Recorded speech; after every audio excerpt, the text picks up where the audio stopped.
Quem não encontrou, dá uma olhadinha na tela que está a minha tradução para você comparar com a sua aí. Eis que diz assim a palavra do Senhor. Como dizem as Escrituras, ponho em Sião uma pedra angular, escolhida para grande honra. Quem confiar nela jamais será. Aleluia. Então, olha agora na tradução da tela e olha também para o seu irmão. Você já viu qual é a palavra? E com o dedo de profeta, aponta para ele e diz assim: se você confiar, você não será envergonhado. Assente-se dando glória em nome de Jesus. Meus amados, é muito engraçado, e engraçado é a palavra porque o Evangelho, ele tem na sua construção formas peculiares de nos ensinar verdades universais bíblicas. E por que é engraçado isso, pastor? Porque Pedro foi alvo do bom humor de Jesus quando disse para ele: Pedro, tu és pedra. Porque a palavra Pedro no grego é Petros, e também pode ser utilizado para descrever pedra. E aí Pedro vem na sua carta, ele começa a falar de pedra, buscando a referência do Salmo messiânico de número 118. O Salmo 118, no versículo 22. O pastor Zaqueu vai confirmando para mim se não for. Mas se não me falha a memória, Salmo 118, verso 22, perdão. O salmista vai declarar algo sobre esta pedra. A pedra que Pedro diz que Deus escolheu para uma grande honra. E aqueles que estão firmados nesta pedra, diz Pedro, não serão envergonhados. Salmo 118, verso 22, pastor. Diga, por favor, o que está escrito aí, por gentileza. A pedra que os edificadores rejeitaram tornou-se cabeça da esquina. Aleluia. Pastor, mas isso não está onde o senhor leu. Continua o texto. No verso 7, Pedro vai dizer por que é que aqueles que confiam nessa pedra, a pedra escolhida para a grande honra, não serão envergonhados. Porque os que creem reconhecem a honra que foi dada ao Senhor. É exatamente por isso que quebra-se talvez a principal doutrina da Igreja Católica, quando ela institui o papado, e o Papa é, se você não sabe, eu ensino, segundo a doutrina católica, o representante de São Pedro. Por causa do versículo que eu mencionei há pouco, quando Jesus diz: Pedro, tu és pedra, e sobre esta pedra erguerei a minha igreja. Porém, gramaticalmente nós precisamos ter atenção, porque Jesus diz: Pedro, tu és pedra, mas sobre esta, se ele de fato falasse de Pedro, ele diria: tu és pedra, e sobre essa pedra, porque é terceira pessoa. Mas como ele fala esta, ele está falando de algo imediatamente próximo dele. Então Jesus está falando de si. Pedro, tu és pedra, sobre esta pedra erguerei a minha igreja. E a confirmação deste texto está aqui. Sim, vocês, os que creem, reconhecem a honra que lhe é dada, porque Jesus é a pedra de esquina, como profetizado no Salmo 118, verso 22, que o pastor Zaqueu leu. Não há como fugir, não há para onde correr. Mas pastor, por que os católicos não entendem? Aí, meu irmão, eu não posso mudar sistema, porque o sistema está criado. O que eu posso fazer? Lendo, aprendendo e entendendo a lei, que é a palavra de Deus, eu vou buscar a presença do Deus como Ele quer que eu busque. Então Jesus é a pedra. Pedra angular. O que é pedra angular? Os antigos construtores, especialmente os romanos, quando iam fazer aqueles arcos, aquelas pontes, a construção daquilo não era de baixo para cima, você tinha que escorar uma pedra central, que daria sustento a tudo aquilo lá. Como nos nossos dias hoje, pedreiro, o Robson sabe melhor isso, o Mauro, eu sou leigo, mas eu sei que tem que ter uma viga para segurar as coisas. Certo, Robson? Se você não tem essa viga, pode até levantar, mas no primeiro vento cai. A pedra angular servia para a mesma coisa, ela era fundação, ou na construção de um arco, ela era que ficava no centro, e as outras iam colocadas a partir dela, com a argamassa que se tinha, e depois na coluna sustentava. Nada quebrava aquilo. Prova é que as ruínas daquele tempo, aquedutos construídos pelos romanos, ainda existem até os dias de hoje. E aí Pedro vai fazer essa analogia, pegando o bom humor do Jesus que o chamou, ele vai falar, ó gente, ele é a pedra que muitos rejeitaram. Pedro falou isso para uma série de pessoas que estavam na Ásia, na região da Capadócia, que hoje é a Turquia. Pedro estava falando a partir daquilo que ele tinha visto, porque Jesus veio primeiro para os seus. Uma discussão que está em voga na internet hoje por causa da guerra que Israel está travando contra aquele grupo terrorista chamado Hamas. A despeito de qualquer coisa que você possa assistir na TV hoje, é muito fácil ficar desinformado com os jornais. O fato é, aquele grupo que domina a região da Palestina é um grupo que tem no seu estatuto não a construção de um Estado palestino, mas a destruição do Estado de Israel. Só olhando para esse aspecto, você entende por que Israel está revidando os ataques covardes sofridos há 20 semanas, lá no dia 7 de outubro de 2023. Muita gente quer colocar Israel no mesmo patamar do Hamas. Só que eles não olham e não apontam o que iniciou.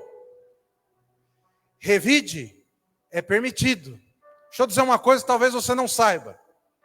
Um dia, Jesus, prestes a ser crucificado, chamou os discípulos e falou, compre uma espada.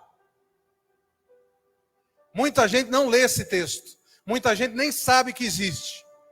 Gente que diz que tem pastor que é muito violento. Esquece que Jesus é amor, mas esquece que Jesus nos deu o direito de defesa. Quando os discípulos dizem, Senhor, nós temos aqui uma capa e 2 espadas. Jesus diz, é o suficiente. Jesus não mandou se desfazer da espada e não mandou ficarem como cordeirinhos apanhando e tomando porrada. É para se defender. Sabe quando Jesus manda ficar calado? Quando é para padecer por causa do nome dele. Agora, tocou em você, tocou num dos seus, você tem o direito, se não o dever, de assumir o seu papel de ministrar defesa. Efésios 5, Paulo ensina que um marido, o bom marido, o verdadeiro marido, ele dá o que pela esposa? A vida. Não é só a devoção, não é só o amar constante, mas se alguém vier para cima dela, você cai para dentro, meu irmão, você entra na frente, porque é tua carne. Os meus filhos, os 2 estão aqui, podem confirmar para qualquer um, eu sempre ensinei, não procure briga, não devolva provocação, não machuque ninguém. Qual que é o limite? Se tocar no seu corpo. Tocou no seu corpo? Vai para cima. Não aguenta? Procura um pedaço de pau, uma pedra e arrebenta. Mas em você ninguém toca. Nunca precisaram. Credo, pastor, o senhor está pregando violência? Não, eu estou pregando defesa. Se você não se posicionar, alguém se posiciona por você. Se você não tomar partido, você já foi escolhido para o lado perdedor. Em Apocalipse, Jesus diz, ainda que você fosse frio ou quente, mas como você é morno, eu vou te vomitar.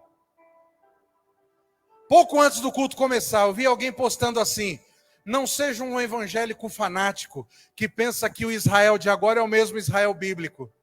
Eu falo engraçado. É esse povo que diz que o indígena de hoje é o povo originário, que ninguém pode tirar a terra dele. É a mesma pessoa, a mesma ideologia. Quer dizer que o indígena de agora é o da época do Pedro Álvares Cabral, mas o Israel de hoje não é o mesmo da época bíblica. Olha a incoerência. Procura aí, você vai achar de monte na internet. Gente que defende que Israel tem que ser varrido do mapa, porque os coitados estão sofrendo, mas não apontam o dedo para o Hamas, não é a Palestina. O povo palestino é uma massa de manobra no meio daquela gente.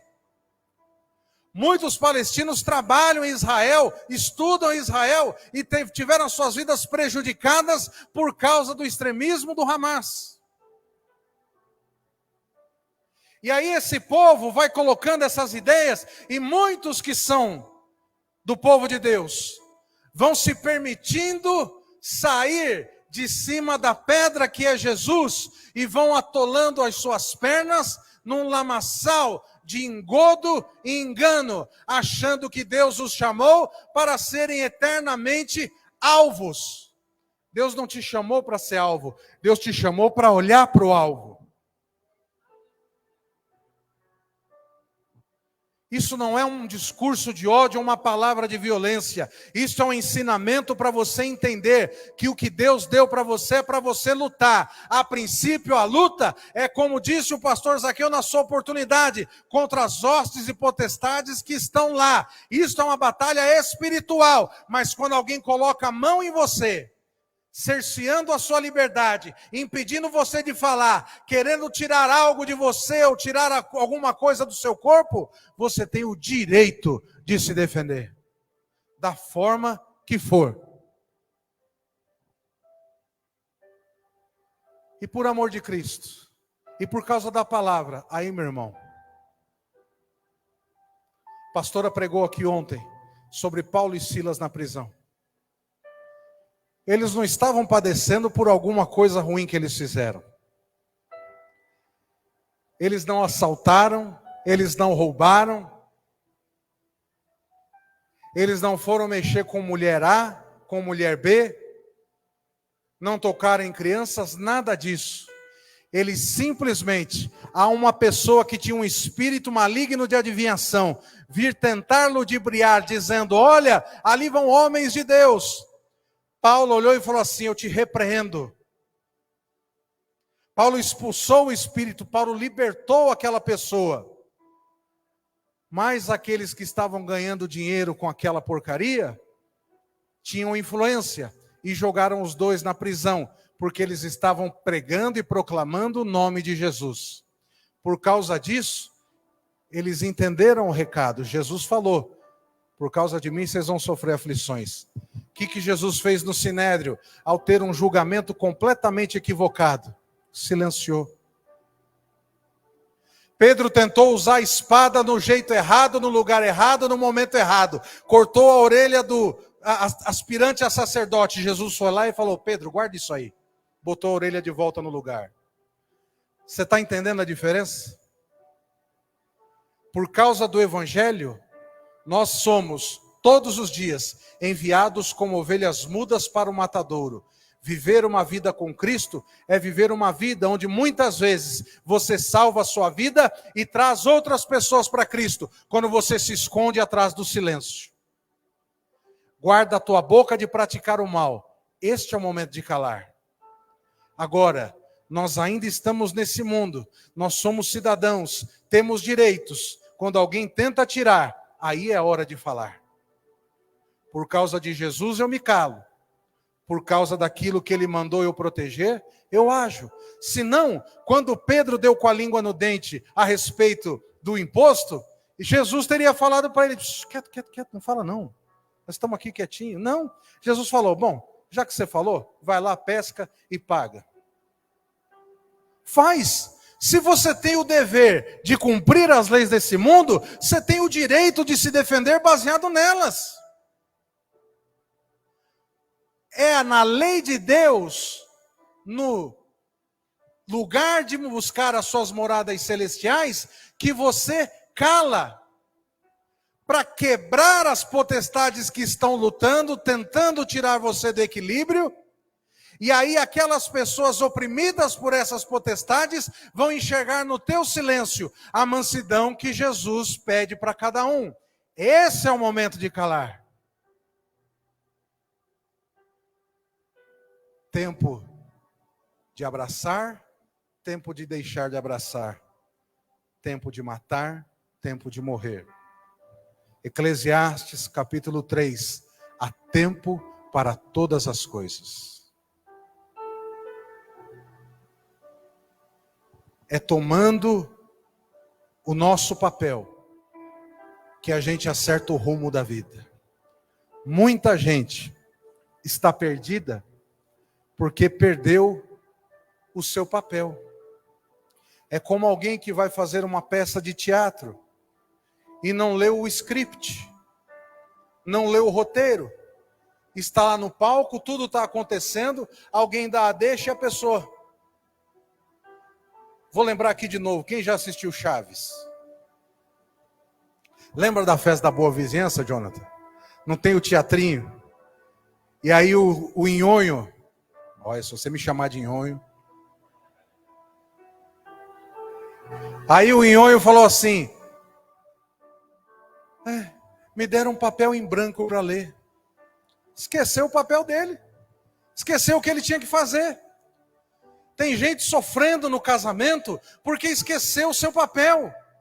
Tem gente sofrendo no trabalho porque esqueceu o seu papel. Tem gente sofrendo para aprender alguma coisa que Deus está ensinando porque não sabe qual é o papel que Deus destinou a ele. Qual é esse papel, pastor? Pedro está dizendo aqui, a pedra que os construtores rejeitaram se tornou a pedra angular. Aquilo que Deus deu para ser a fonte, o instrumento, a base, foi rejeitado por muitos. Como você aprende se você não escuta? Como você aprende se ao escutar não pratica? Vocês, os que creem, reconhecem a honra que lhe é devida. Não, pastor, mas eu creio. Eu creio, mas crer não é dizer que crê. Eu provo para você na continuidade do texto. Versículo de número 8. E também, ele é a pedra de tropeço, rocha que faz as pessoas caírem. Isso é outra referência de Salmo. Jesus pode ser na sua vida a pedra para você construir tudo o que você precisa, mas pode ser uma pedra de tropeço. Quando que ela se torna isso? Continue. Tropeçam porque não obedecem à palavra e, portanto, deparam com o destino planejado para elas. Para eu ser aceito como alguém que crê, eu preciso praticar. Eu preciso confiar a ponto de fazer sem nem entender o que eu estou fazendo. O evangelismo está acontecendo. Essa semana não, porque nós estamos sem material. Mas nós já, a partir da semana que vem, vamos ter recurso, vamos levantar mais material para o evangelismo. Aí, vem aqui a diaconisa Joyce, o diácono Robson, chamam os irmãos. Ela até usou um termo, que é o que a gente conhece. Irmão, se você sentir, participa. Eu digo a você agora como seu pastor, participa sem sentir.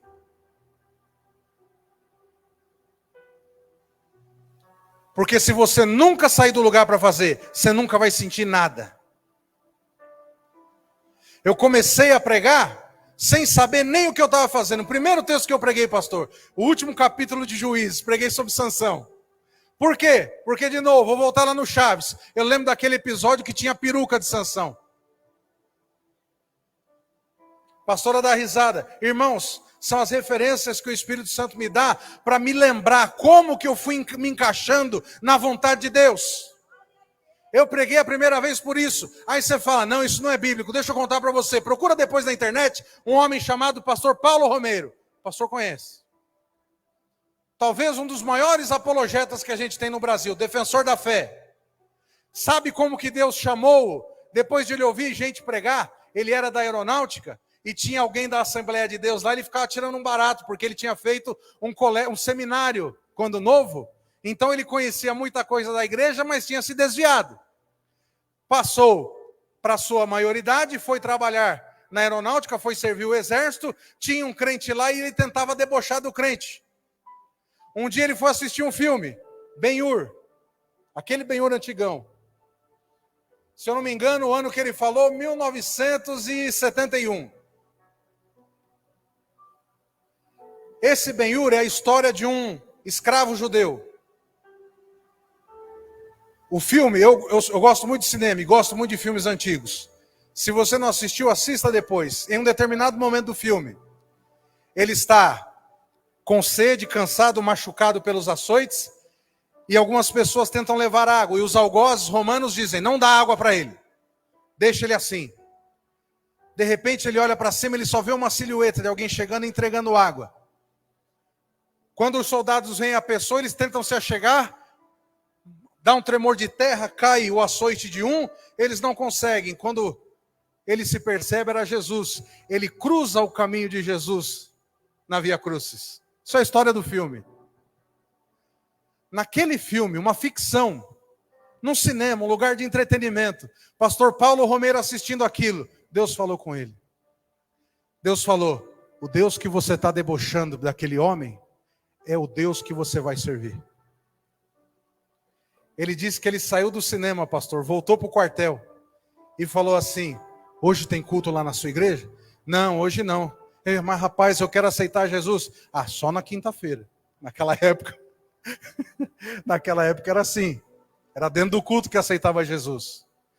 Mas olha o tamanho do desespero que bateu nele.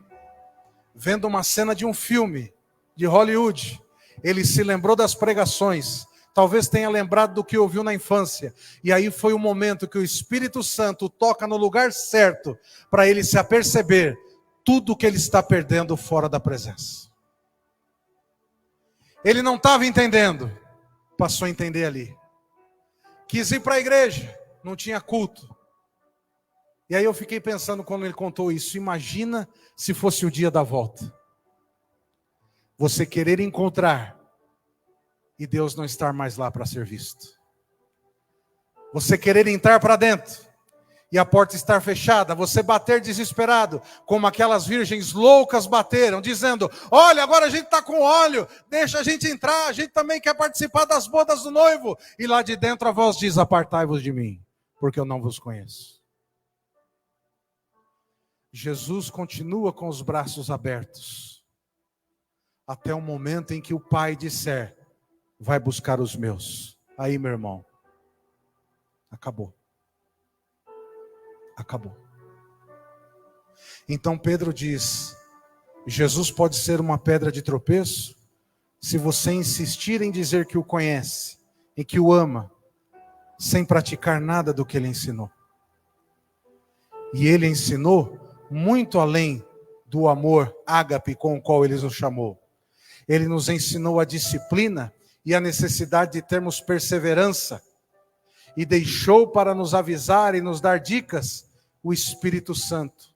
Em todo o tempo, quando você pensa que está sozinho, o Espírito Santo está berrando no seu ouvido, olha para mim! O Espírito Santo está desesperado para que você o perceba e pare de feri-lo, pare de machucá-lo. Pastor, eu queria servir Jesus com uma vida melhor. Eu queria, parar de beber, parar de fumar, parar de fazer as coisas que eu fazia. Deixa eu dizer a você, se você não entrar para dentro enquanto não se sente preparado, jamais você estará preparado, porque não há nada em você que te prepare ou te capacite. É o Espírito Santo que precisa habitar e ir limpando o templo.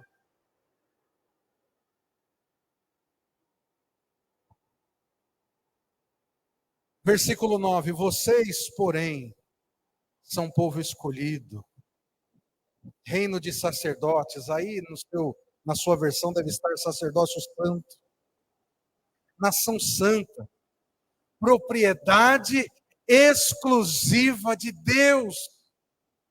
Você não é um imóvel que pode ser alugado para qualquer porcaria habitar aí dentro. Você não é um salão como esse em que nós estamos, e que um dia foi uma fábrica, e hoje é um lugar que propaga e prega o Evangelho. Você é um lugar que Deus chamou, que pode ter sido sim usado para coisas ruins, mas Ele está dizendo a você, ainda naquele momento eu já tinha te escolhido como algo exclusivo, você é só meu. E quando você percebe isso, irmão, do jeito que você estiver, da forma que você andar, larga tudo que está pelo caminho e vem para Jesus te usar. Porque eu tenho tanta certeza de que você não precisa sentir para vir. Um dia Jesus falou para Pedro, Pedro, vai lá jogar aquela rede. A Bíblia não diz, eu vou conjecturar aqui. Porque eu no lugar de Pedro teria feito isso. Rapaz, o homem é marceneiro. Quem entende de pesca sou eu. Eu passei a noite toda lá, não tem peixe. Eu não estou sentindo vontade de ir lá, mas quer saber? Eu estou falando. Jesus, onde é que é para ir? Talvez querendo que Jesus falasse lá do outro lado, onde você não foi. Jesus falou, não, joga lá no mesmo lugar. Aí talvez Pedro, rapaz, no mesmo lugar, não tem nada lá. Eu não vou falar nada não, eu vou lá jogar.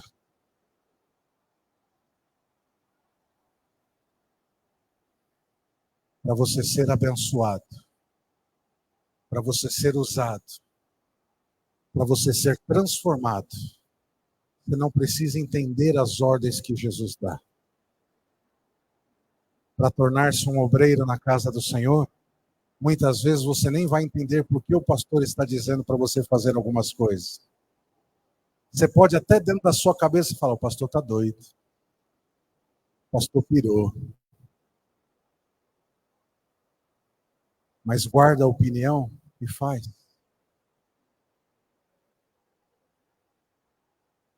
Se o que o pastor está dizendo está fora da Bíblia, você tem todo o direito e o dever de falar, pastor, espera um pouquinho, eu aprendi assim, assim, assado. Converse na Bíblia. O que você não pode é se fechar no seu mundinho. Hoje, pela tarde, eu falei com alguns irmãos. E aí eles me relataram, pastor, fulana não aceita que ninguém fale. Prega e a pessoa mente cauterizada.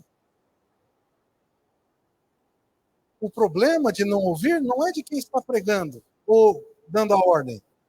O problema é da pessoa que não quer fazer, que não quer aceitar. Aí você olha a vida da pessoa e entende tudo. Está desse jeito porque não ouve a voz de Deus. E Deus fala, meus irmãos, através do Espírito Santo, que como nós vimos na semana passada, usa homens e mulheres inspirados por Ele. Então faça como Pedro e volta lá, mesmo onde não tinha dado resultado. Porque antes você foi na sua força, mas agora você está indo porque Deus está mandando. Aleluia. Joga a rede. Lança-se. Porque vocês são propriedade exclusiva de Deus. E aí Pedro continua dizendo, se vocês obedecerem, se vocês ouvirem esta palavra e crerem, se vocês se apoiarem nele como a pedra, a rocha de esquina, a pedra angular, vocês podem mostrar às pessoas, a continuidade, a parte B do versículo 9. Assim vocês podem mostrar às pessoas como é admirável. Quem? Eu, o pastor, a igreja? Não. Aquele que os chamou das trevas para a sua maravilhosa luz. Quando você cresce, é transformado, quando você mostra uma nova natureza, a natureza que Cristo ensinou, não é ninguém que é glorificado, senão a pessoa maravilhosa do Senhor Jesus. Por isso sempre nós apontamos para Ele. Ele é o alvo, Ele é o exemplo, é Ele que precisa ser ouvido e ser seguido. Ele precisa estar na frente. A Bíblia diz que dele, por Ele e para Ele são todas as coisas. Tudo o que existe, tudo o que há. existe e há, por uma razão pura e simples: a vontade boa, perfeita e agradável de Deus. Como você explica, se você não acredita nisso, que eu tenha vindo de São Paulo quase 4 anos atrás? 4 anos já, né, Edu? Vai fazer 4 anos. Tenha vindo para este lugar e encontrado cada um de vocês. Meu filho se casa em maio. Como é que você explica isso que não é a vontade de Deus? É fácil para isso, pastor? Não. Hoje eu estava comentando com alguns irmãos a minha trajetória, mostrando os holofotes e o show que algumas pessoas queriam que eu ficasse participando. Mas quando eu olhei aquilo e vi que estava cheio de homens e vazio de Deus, eu disse: não quero. Perdi a minha casa, perdi o meu carro, mas não perdi o lugar que Jesus foi preparar para mim.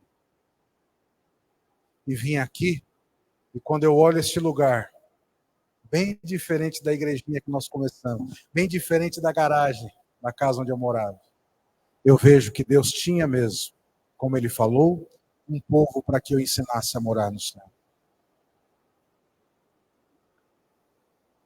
Ontem eu falei para um jovem aqui: eu sei que você sofreu e viu muita gente largar a fé, decepcionar você.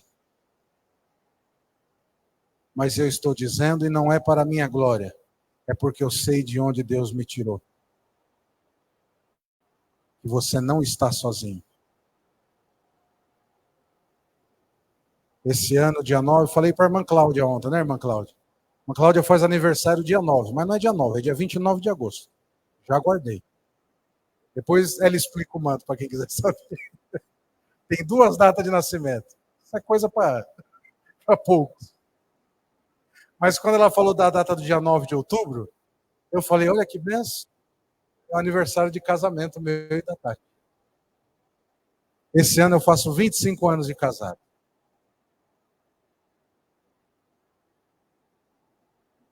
E eu aprendi a respeitar e amar a minha esposa, não porque eu sou o cara, o marido, mas é porque eu sei tudo que Deus me deu através da vida dela. Não há nada neste mundo, meus irmãos, nenhuma coisa preparada por Satanás ou por homens que me faça abrir mão do que Deus tem para mim. Algumas pessoas podem achar que é pouco. É tudo que eu tenho. Olhe para a sua vida que Deus quer entregar para você e não abra mão dela por ninguém. Nabote preferiu morrer do que dar a via que Acabe, instigado por Jezabel, queria. É bonita, é tua, vai lá, toma, você é o rei. Ele: não, vou tentar comprar. Nabote falou: não, foi Deus que deu. Não posso. Rapaz, põe o preço. Não posso. Rapaz, eu sou o rei. Não dou. Mas eu sou o rei, mas foi Deus que deu. Não abra mão do que Deus deu. Não abra mão para não perder a qualidade de entender que a mesma pedra sobre a qual você pode construir tudo pode tornar-se a pedra pela qual você tropeçará e perderá não a vida, porque isso você pode perder a sua alma. E essa a Bíblia diz que é a segunda morte, a pior que existe. Coloque-se de pé em nome.